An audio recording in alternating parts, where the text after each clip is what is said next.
Hey boardies, welcome to AmassGames. My name is Simon. Today we're doing how to set up, play and review for the game Moon Adventure by John Saki. So this is twice the size of a normal Oink game. This is by Oink, and this happens to be a cooperative game for 2 to 5 players. Takes about 40 minutes, but to be honest, I've generally found it to be around 20. Only playing it at kind of lower player counts for trying to get those lower amounts of time to play it. So various things in the game, including dice. If you want to see how far dice roll, check out Dice Distancing 71, that is live on the channel. And you can see how far our dice roll and whether or not you do need a dice tray. You can of course find that in the playlist called the Dice Distancing playlist. You can also find various other playlists, such as where this will be found in the How to Set Up, Play and Review playlist, the AmassGames playlist, the Family Weight playlist, amongst many others. So there are one of 10 different characters that you can play as, and whichever one you don't play as, you can flip it over and it gives you information about what you'll be trying to achieve. On beginner mode, you're trying to, for example, with 2 characters, get 4 treasure back. I'll call it treasure, but I'll be interchangeable between that and the theme, which I'll come back onto. You can find out more on the How to Set Up, well, the other video in relation to the unboxing teaser trailer preview overview video.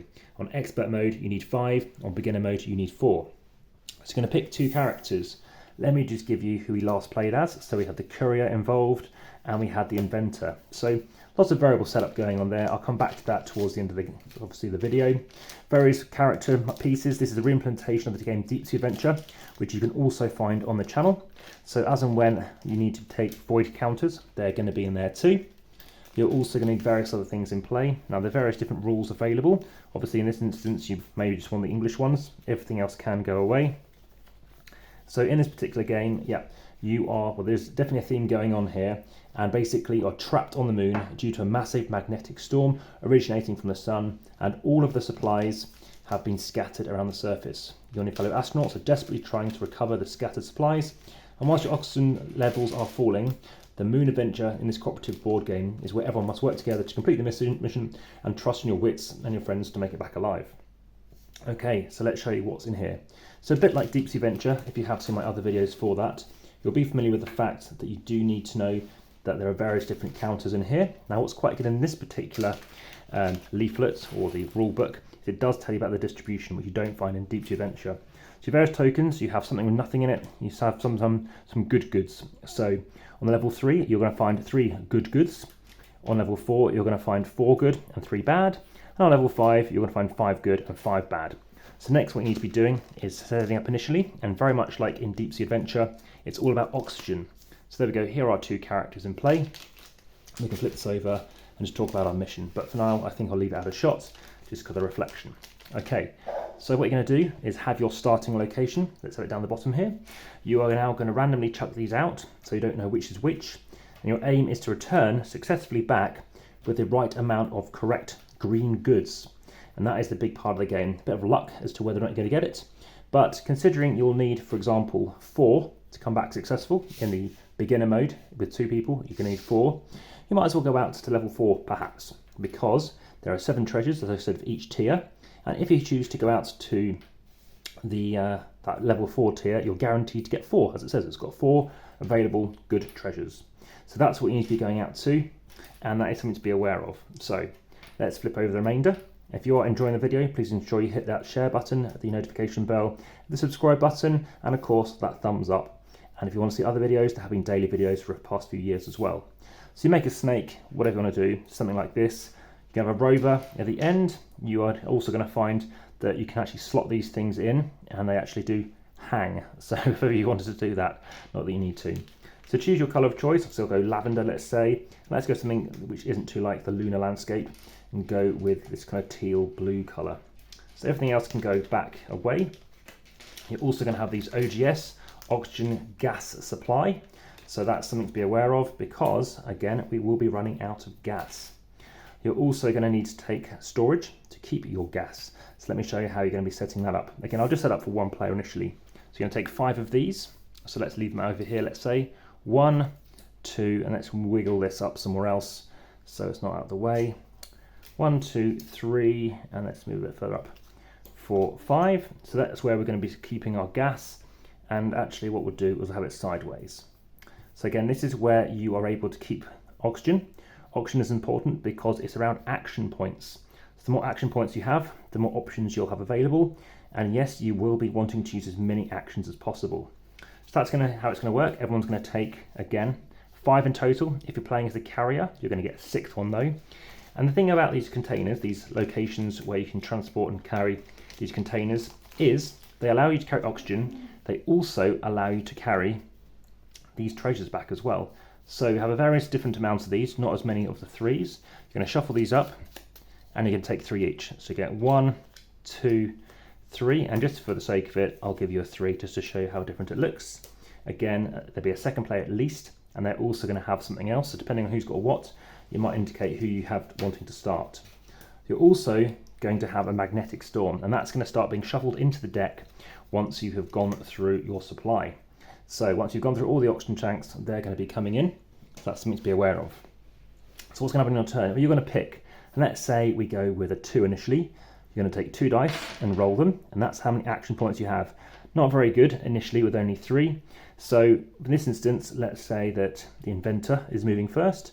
It can move. So movement is 1 space. So it could go 1, 2, 3, and that would end its turn, and then it's spent an oxygen, and that's it. Something else it could be doing instead is it could actually choose to activate.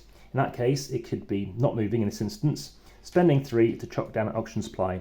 If you land on a space with this, it means you'll get an extra card at the end of your turn, which gives you more options to, of course, consider going out again. And in this instance, what you'll be doing is able to, of course, have more options, because you have more options, meaning more tanks, meaning more actions to take. So let me show you how it's going to work. If anybody happens to be out there as well, you're going to leap over them. Again, for 3 action points, you can activate that oxygen generation system. What else can you do? Well, you can replenish oxygen. So if your player token's on an OGS chip, such as on here, which will show in a second, then yes, you may draw 1 oxygen card at a time, as many times as you want. So then we can gather supplies. So in this instance, I could be going something adjacent. So for 3 points, 3 action points, I've got 3 available. I could grab this token and it's going to go into one of these available slots. As these disappear, then it could go there instead. What you could do instead is develop a route. So it's going to cost you 2, but with the inventor, it's going to cost me 1 action point. So that's going to cost me 1. And then I could use an action to go 2, 3. So it allows me to move out further.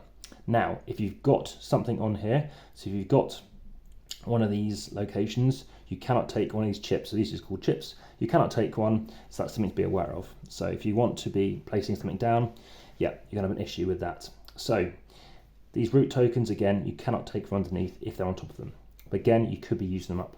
So then we can also abandon supplies. You can take a supply chip and lose it instead. But let's just talk about taking this. If you take this, you're going to take one of these adjacent supply stations on the void ones basically, and it's going to go down instead. So that's something else you could be doing. So let's say that's finished my turn. Well, I've spent my actions and it's gone. I don't draw up. But let's say this other person is now over here, and let's say they spent 3 action tokens to place out this, and then it's my turn. So I've got 3. So let's use up this one. So let's spend 3. I roll, and I've got a 6. So I've got 6 options, 6 action points. So let's go, maybe lay down a cake, as I call it. 1, jump over for 2, and now on that space. So let's say I take this. That's going to cost me now 5 because it's 3. So 2 equals now 5. My 6th option is to chuck down a piece of, a unit over here, part of the route. And that's great because it means this guy can leapfrog all the way over here and get into the nice juicy 4 sections. So I've used up all my actions. Now I have used up my card, but because I've landed on OGS, it lets me draw another one. That's great. So lets me draw another card. So now this is now going to go up over here, and that's fantastic. Now, as soon as that's been used the first time, that's where you're going to be shuffling in one of these. And that's very important, as I said, because in future, that could be negative. That means you could be losing a card. You could be losing stuff. So bear in mind, that's a big factor. Now, anything that I may have made a mistake about, please ensure you let me know in the comments on YouTube at best, and I'll correct them as best as I can. Aside from that, like I said, that would end my turn, and only I can go there. So that's something to bear in mind. And also, you've got to be aware of, like I said, getting these magnetic storms. Again, these things can flip over too. But now it's my colleagues' go, and let's say they've got 2 dice to roll, and they've got a 4. So again, they could jump because this can't be used whilst I'm there. So it could go 1. Again, it could take this one. Again, there's no oxygen on it. It seems to be constantly laying out more of these. Maybe 1, or maybe not even 1. Maybe laying just one next to it. So obviously they're side by side, and there can only be 1 either side of another one. So it's just going to do 1, and that's even it's not next to it, but then it's back to my turn. Let's say I spend a 2 and I roll a 4, so this time I could be going backwards. I'm just going to go 1, and again I'm going to take this one, and that's going to go on here too. You don't look at them until you get back, and then after this I'll give you my review. So now I've done that, it's done this other one, and now like I said, another void token would be going out here. And hoping this guy can get back here before they've used their final third tank, because currently they haven't been drawing up. If that's the case, then yep, they are out of the game, and we're having to wait until this character can get back with, of course, the amount of tokens needed. Again, you are going to need 7, so between you, you're going to need both players, at least, of course, other 2. So my review, well, initially I was going to 7.5. The owner of this game gave it like a 6.5. And yes, there's lots of variety with the various characters you can play, so that's great. I think the strategy, there's only really one strategy, at least as a 4, and at any other player count, trying to get like 4 tokens, the issue you have is you could end up with this, and is this green or red?